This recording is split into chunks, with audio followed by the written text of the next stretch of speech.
The Spike Week gang is drafting a $555 best ball team on DraftKings. $1 million to first place. A little bit smaller field, but not a super small field, and a really top-heavy prize structure. And we have started out hot. Through 6 rounds, we are loving our team, and we're heading in to the 7-8 turn, where today we're going to make and talk through the 7th and 8th players we've added to this anchor running back, Breece Hall, really fun team that we put together so far, and see if we can stay on the path headed towards $1 million. Let's do it.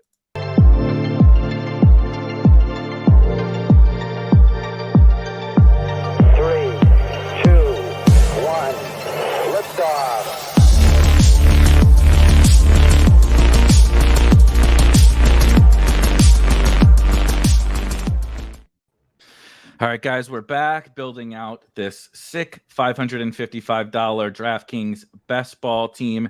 And really quickly, before we start to talk about our 7th and 8th round selections, 2 quick things. I will run down the team for anybody that's just catching this as the first video here in a second. And we have 3 videos up until now. We're going to try to record a video for every 2 picks. So you'll probably get about, give or take, 10 videos. We might mash some together a little bit later, but we'll see.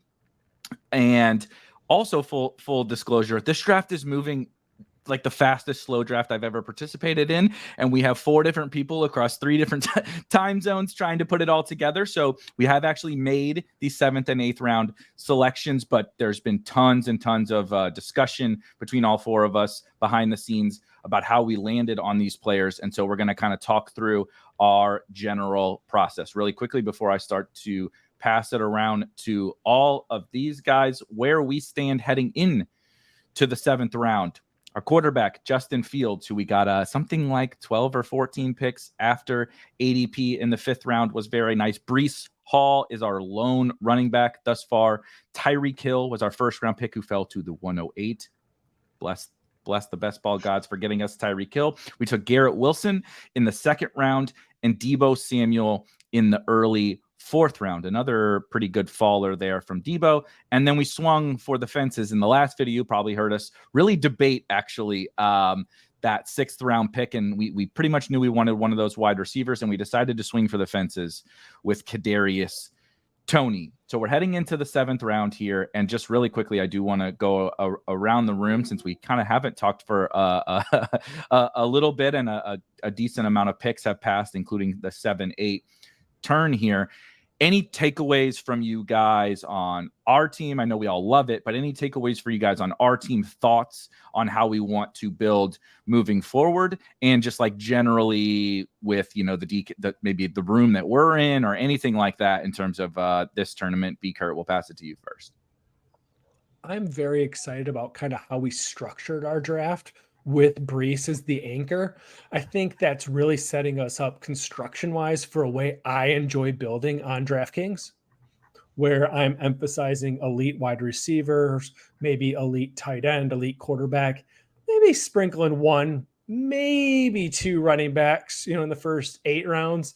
And then when we get into that nice big pocket of running backs, starting about with Javonte and all the way through Tyler Algier, trying to really, really expand my roster with those guys. So we're on that path. And I'm hoping we finish this out and get some nice running backs in that area to go with this awesome start we have.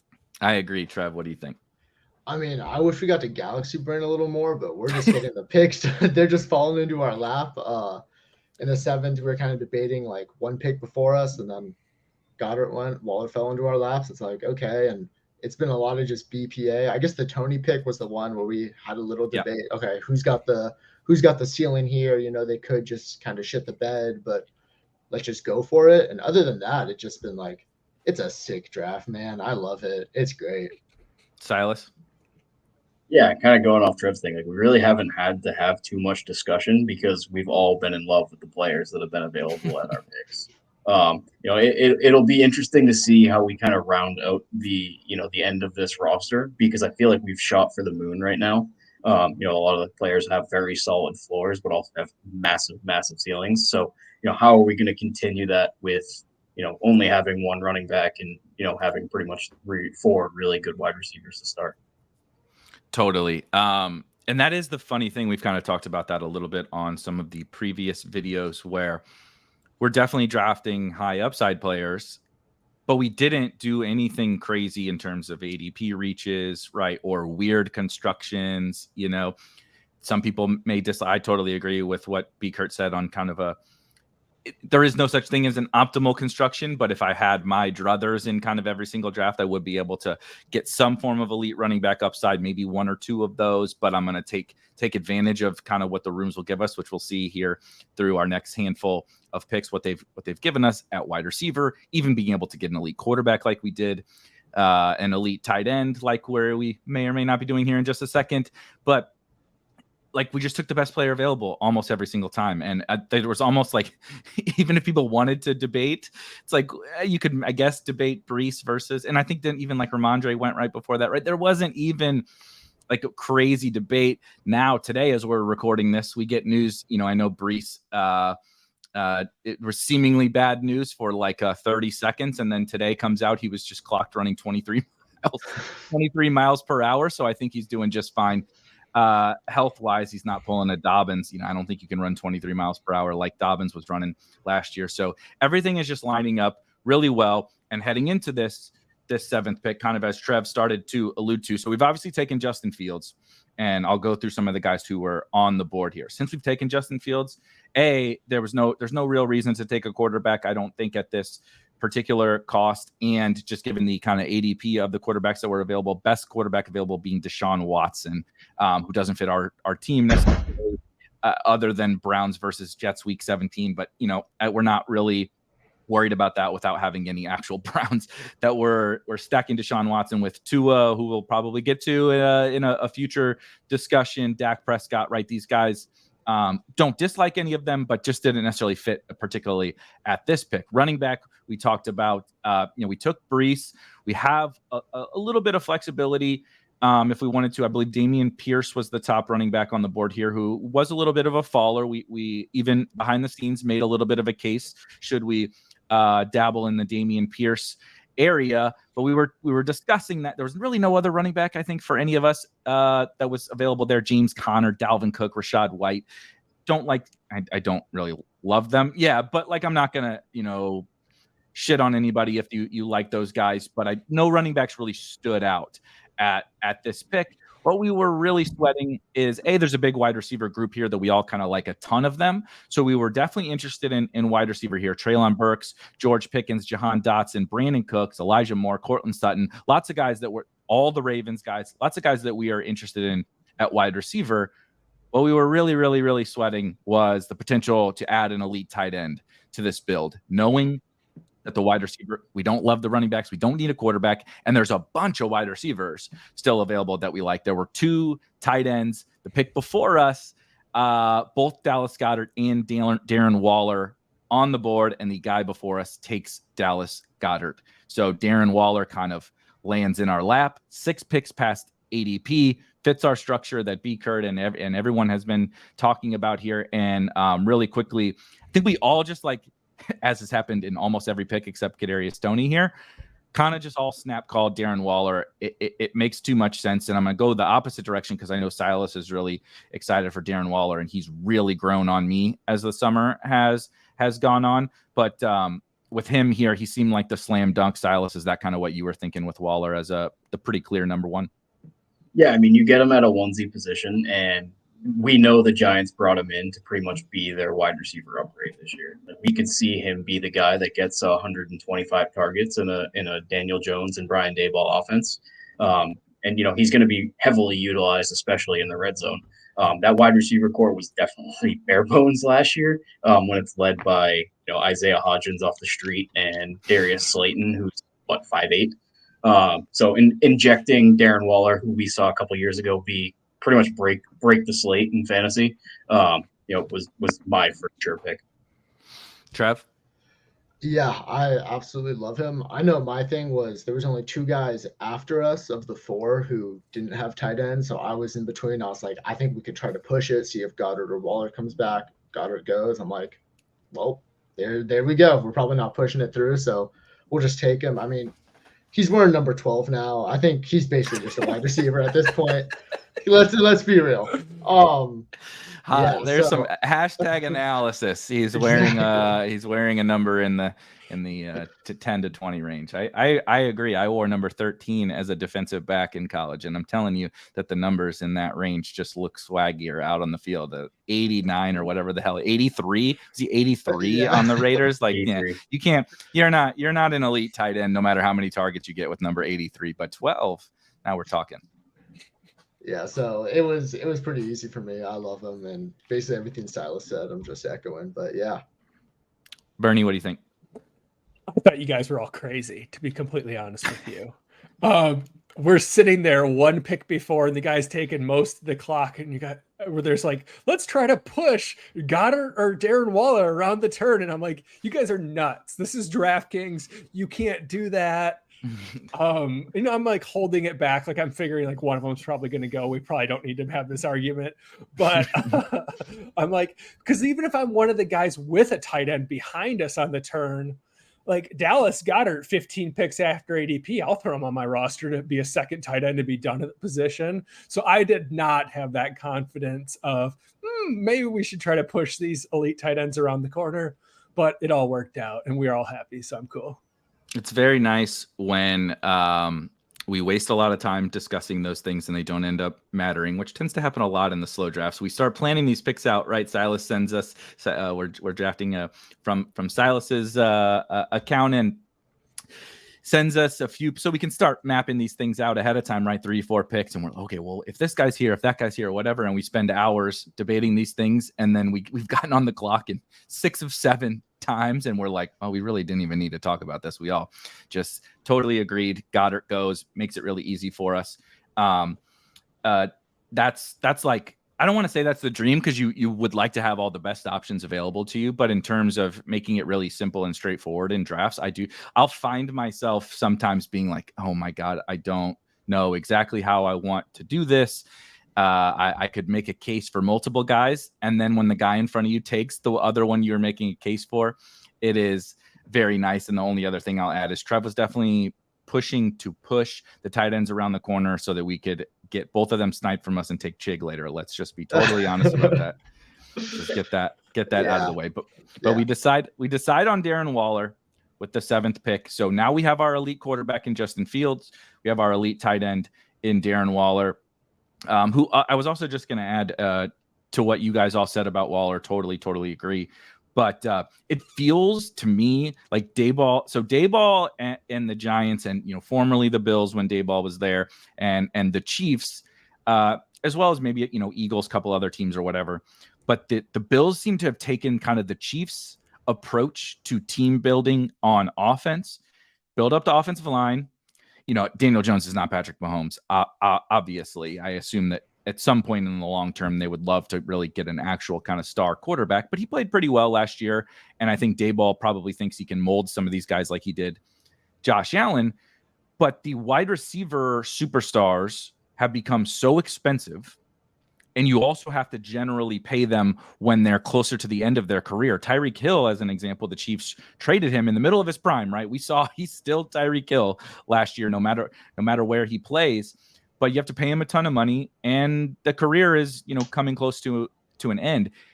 We saw the Chiefs win a Super Bowl, kind of Frankensteining the wide receiver position together. And nobody even really popped, but they spent a bunch of cheap assets, right? Mid-round picks on wide receivers, Sky Moore, now Rashee Rice, trade for Kadarius Toney, sign MVS, right? Sign Juju, sign these cheap guys and kind of put it together. But you have Travis Kelce. He's the equivalent of their wide receiver one, just like Silas said. It feels with Waller like that's kind of what they did. It doesn't mean that Paris Campbell can't become a star or Hodgins can't become a star and one of those guys can't emerge. But they just said, like, we're going to bring in 7 wide receivers, see who pops. But Waller is kind of the key focal point of the offense. It feels very Chiefs-esque. So all that is to say, the upside feels very, very real from a guy who we know has had super elite wide receiver or tight end seasons before. The guy was a 2-3 turn pick 2 years ago, right? Travis Kelce was a first round pick, and Darren Waller and George Kittle went at the 2-3 turn just 2 years ago. And one could argue he's in a better spot right now than he was then. And we get him back here at pick 80. So moving forward, we take Darren Waller. We're heading into round 8, where this is, I don't want to say it's the same situation as we were in round 6 with Kadarius Toney, but a little bit more similar, where I think we were all pretty much just on board with a wide receiver from this group, where the kind of, I don't want to say star, but really high upside, but also high floor, talented wide receivers generally in good offenses, or, you know, young players, etc., are still available here at this range. And in a couple more rounds, we're getting into the Juju zone and the Tyler Boyd zone, and that, which is not quite as appealing. But I think you could make a case for a lot of wide receivers that ended up, you know, being available to us here. I do not have the entire list in front of me, Silas. I don't know if you have who was on the board. So actually, I do. We take Darren Waller, James Conner, George Pickens, Damian Pierce, Brandon Cooks, Dak Prescott, Dalvin Cook, Rashad White, and Deshaun Watson go off the board. So Brandon Cooks and George Pickens being the only wide receivers that went off there. And for me, there was a little bit of a clear number one, but I want to pass it to you guys on kind of this wide receiver range here. You know, the Ravens guys, Dotson. Did we say Burks? Did I mention Burks? Was Burks available there, or did he go? Anyway, he was available. He was available. So Burks, Dotson, Ravens guys. Sorry, I'm scrambling to try to pull up the wide receivers here. Cortland Sutton, Elijah Moore, Michael Thomas. Right, there's a case to be made for a lot of these guys. But B. Kurt, how were you kind of processing this general range? So I'm trying to draft wide receivers still here. It's before my running back group. I like kind of 3 guys in this range more than the others, and that's Bateman, but he's a little bit behind the next 2 guys for me, which are Burks and Dotson. Those are kind of the 2 that highlighted to me who we kind of could go after here and who I was interested in. And this is the same day, the other day, where Tannehill gets a boost because DeAndre Hopkins signs. And in my head, I'm thinking, hey, we've seen a room that's letting some guys slide where there's a little bit of FUD going around the industry about him. Hopkins signs. Why are we going to take Burks here at right about maybe slightly above ADP when, hey, he could be a dropper? I would love Treylon Burks in the 9th round. He's probably going at that ADP these days, and I'm just going to keep smashing that button. Give me all the Treylon Burks. We apparently have a subtle Tennessee Titans crew here. We are apparently influenced by Soccer Dave or something. We have Silas pounding the table for Derrick Henry in the 2nd round. True. Trev is always on the Chig bandwagon, and I'm the Tannehill Burks guy. Like, I don't know what's going on. But I really want Burks, but I think there's a better chance if we take Dotson here, we'll get Burks coming back to us. So I agree, Trev. Leaned split at Dotson. Yep, Trev.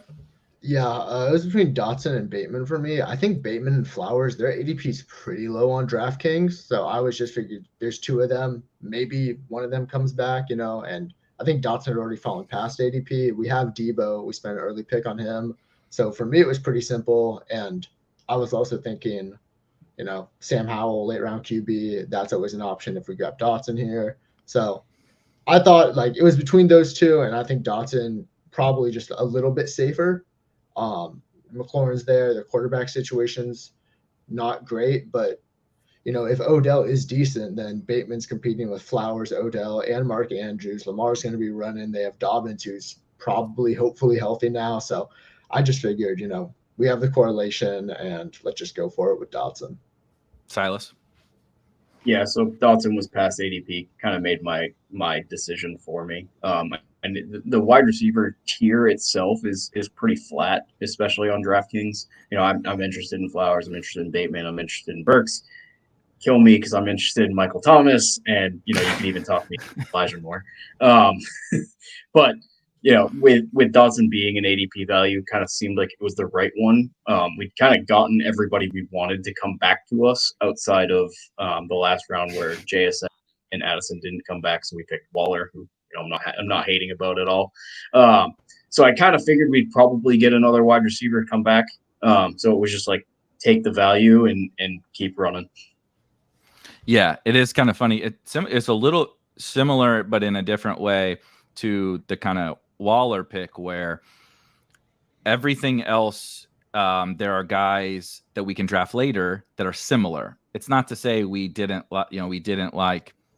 We might have picked Dotson actually in the 7th round if we had come around to that, or had Waller had been off the board. But there was a chance Dotson got back to us, which he of course did here in the 8th round. There's a chance that we can just pick any of the Ravens guys, right? Or someone else falls that's available to us in the 8th that we like. And so Waller was the guy who I know when Goddard was on the board, Trev was like, it's possible we could push it. But once Goddard was gone, it was really, really unlikely, I think, that Waller fell back to us. So you just take him, and then you take your pick of who's available at wide receiver next. Same thing kind of happens here. I think Dotson after ADP, I love anyway. I draft a lot of Jahan Dotson for all the reasons that you guys have mentioned. But I do draft a lot of these other wide receivers as well. However, if one of them were to get back to us, Dotson was the least likely. In my opinion, there's just like no red flags really. Even if you're down on Washington, he's so cheap. He's at worst the wide receiver 2. I mean, I really like McLaurin. I assume he's going to be the highest target share. But like, if Dotson out targeted McLaurin this year, would I be that surprised? If he led the team in targets, would I be that surprised? Absolutely not. 1st round pick, 2nd year wide receiver, had a very good rookie season. Somehow he's this contested catch superstar despite being little. Like, he's a very interesting player. There isn't that much target competition. They're like a really shitty version of the 49ers where like they have these 2 backs, neither is CMC. I don't want to do the Gibson CMC comps again. That certainly got us into trouble a couple years ago. But, they have 2 running backs, pretty straightforward. They have 3 wide receivers. So I'm going to throw Logan Thomas to the side, even though I actually drafted him a smidge in the very last round. But it's McLaurin, Dotson, and Curtis Samuel, right? It's like we know where the ball's going. Any given week, who's going to score the points? I don't know. But it's really, really straightforward. And you kind of take him. Whereas, like B. Kurt said, I mean, dude, you just never know on DraftKings, even in this room. The FUD, it was that day. Everybody could be, oh no, Hopkins is there. Now I can't take Burks. We'll talk about this in a little later. He doesn't end up falling back to us, but it was possible. I think it was definitely possible. And the Ravens guys go so late on DraftKings. It was definitely possible for them. And I maybe I'm just not seeing something. There's a little like less excitement for the Ravens than what I feel for the Ravens from an overall offense, but a pass game perspective as well. That if someone was going to fall, I just didn't see a way Dotson was going to do it. He's probably my favorite anyway. But if somebody else wanted to like pound the table, my case would have been Dotson ain't coming back. Maybe one of those other guys will. And so when we're breaking ties, we also have the correlation, like Trev mentioned, with Deebo Samuel. It just kind of made it pretty straightforward with Jahan Dotson here in the 8th round. Anything else from you guys or kind of look ahead to let's do that since these 2 picks were somewhat slam dunks. What are you looking ahead for here in the 9th and 10th round, Silas, to kind of continue to build out this team? So, quarterbacks have kind of been going later than we've expected. We obviously got Fields 14 picks past ADP. Watson goes a little bit late. Tua is still on the board, so chance Tua comes back, and we correlate him with Tyreek. I know we talked about him a couple picks ago. I believe we actually talked about him in the 7th for the Waller pick. Remembering that. Yeah. And then the Baltimore guys as comebacks. I like them. I also like Jameson Williams if he somehow manages to come back. I'm also looking at running backs. I personally love Javonte Williams. I think he's actually healthy. With Sean Payton, you could actually see him kind of more in that Alvin Kamara role and kind of him being this absolute steal in the 9th round. So hoping they come back towards that 9th, 10th round. Trev? Yeah, we got our starting QB, starting tight end. We got our anchor RB. So I'm just looking at that last tier of wide receivers before it really drops off to kind of like floor guys, I'd call it, guys that don't really have the potential to go off. But because of how we built, if none of those guys come back, we can build out any of our other positions. We can grab our QB2, we can grab our tight end 2, we can grab our RB2. So I think we're really open and we're almost just looking at another BPA. Yep. B. Kurt, what you think? I'm very similar to that, Trev. Just we're kind of in this zone where we get a dropper, let's take them. We're kind of in a wild card spot where we could go anywhere before we start hammering running back. So I think the 9th round could get pretty interesting.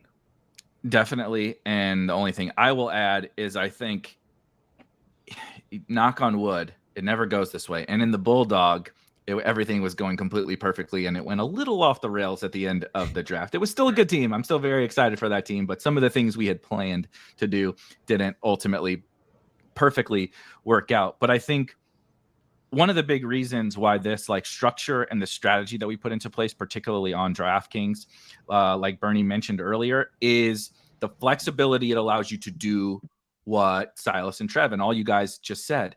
We have the anchor running back, and we know we're going to draft plenty of a quantity of running backs, but we're also not like, full blown hardcore 0 RB with 0 through 8. I mean, it's not, I do that sometimes, don't get me wrong, but you don't have the pressure. You're just like, look, I got Brees, right? I know I'm going to draft a bunch of them, and I got Brees. I only got to fill that one other running back spot. You can keep taking best player available. We have the elite quarterback. We only need to draft 2. It basically does not matter when we draft the second one. We can do it in a pocket of the draft coming up here where maybe he's just the best available player, but we have all this flexibility, right? We have the elite tight end. We only need to take 2. We can draft him in the last round. We can draft him in this next round. We have unlimited flexibility to continue building out our rosters. We can build in, because of that flexibility, you can build in correlation. You can scoop value. You can scoop ADP fallers at any position, right? And then we also are approaching this pocket of the draft where kind of these high-end quarterbacks are going to dry up, right? We're going to get into the Cousins, Rodgers, old school pocket passer tier. We're going to get into like a dead zone of tight ends, and we're going to get past the wide receivers that we really love. And so we're going to be in this spot where we need running backs, and running backs are the best picks at all times. So it's just like a combination of all these things where whether you love the guys that we took, right? Maybe you hate Kadarius Toney, maybe you hate Jahan Dotson, Justin Fields, whatever. That's totally fine. But from a structural perspective,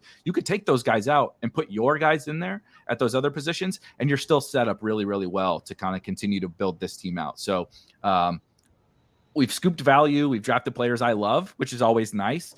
But the really big takeaway I've had so far is like from a structural perspective, and in this tournament, I think it's how I would really, really like to build the team if at all possible. So that's probably actually the thing I'm most excited for. We'll be back in a day or 2. I'm not sure. Shout out to Rob Coakley. He's going to get to edit these videos, so I'll let him be the decider of when we release these couple of videos. But we'll be back in a day, 2 days, or whatever with our 9th and 10th round picks, and they'll be coming really quickly back around with the 11th and 12th round picks. So we're going to be kind of rapid firing here with about 6 picks, and we will see you guys next time in a couple days. Peace.